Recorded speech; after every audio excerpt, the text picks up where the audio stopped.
भीम के नागलोक जाने और वहां बल प्राप्त करने की कथा। यह कथा बेहद रोमांचक और प्रेरणादायक है। एक ऐसे भीम विष का प्याला पीने के बाद भी नहीं मरते और फिर नागलोक जाकर बलराम जैसे बलवान बनते हैं। कथा का शीर्षक भीम जब नागलोक पहुंचे और बल का वरदान पाया। एक भूली हुई कथा। जब जब धर्म संकट में पड़ा तब तब भगवान ने उसे बचाया। लेकिन क्या आप जानते हैं कि जब भीम के प्राण संकट में थे तब उन्हें बचाने कोई देवता नहीं बल्कि नागराज वासुकी आए थे। ये कहानी है महाबली भीम की, उस योद्धा की जिसने न केवल शत्रुओं से बल्कि मृत्यु से भी युद्ध किया। षड्यंत्र और विष का प्याला। एक दिन कौरवों ने षड्यंत्र रचा। दुर्योधन, शकुनी और धृतराष्ट्र का अंधा प्रेम। बालक भीम को मारने के लिए उन्हें एक योजना सूझी। कुंती के पुत्रों को एक सुंदर महल में भेजा गया। वहां विशेष भोज का आयोजन था। सबको स्वादिष्ट भोजन परोसा गया, लेकिन भीम के भोजन में मिला था कड़ा विष, कालकूट विष।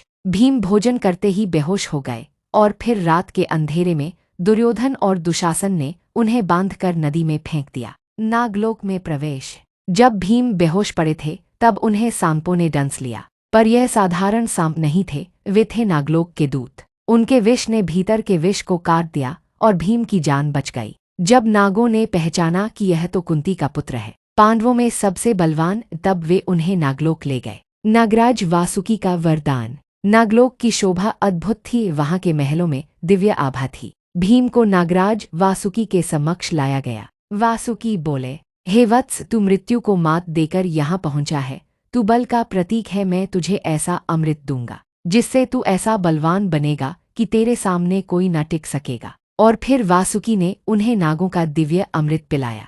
वो अमृत सामान्य नहीं था, वो शरीर में अग्नि जैसा तेज और पर्वत जैसा बल भरने वाला था। 7 दिन की साधना और भीम की शक्ति। भीम नागलोक में 7 दिन रहे। हर दिन वे अमृत पान करते और एक नया बल उनमें भरता। 7वें दिन जब वे लौटे तो उनकी भुजाओं की गति से पैर उखड़ते और उनके पदचिन्हों से धरती कांपती। तब से भीम को लोग केवल पांडव नहीं, महाबली भीम कहने लगे। एक विष जो किसी को मार सकता था, वह भीम को बना गया अमर योद्धा। क्योंकि जब नीति तुम्हारे साथ हो तो मृत्यु भी रास्ता बदल लेती है। भीम की यह कथा हमें सिखाती है, जो सत्य और धर्म पर चलता है उसके लिए हर विष अमृत बन जाता है।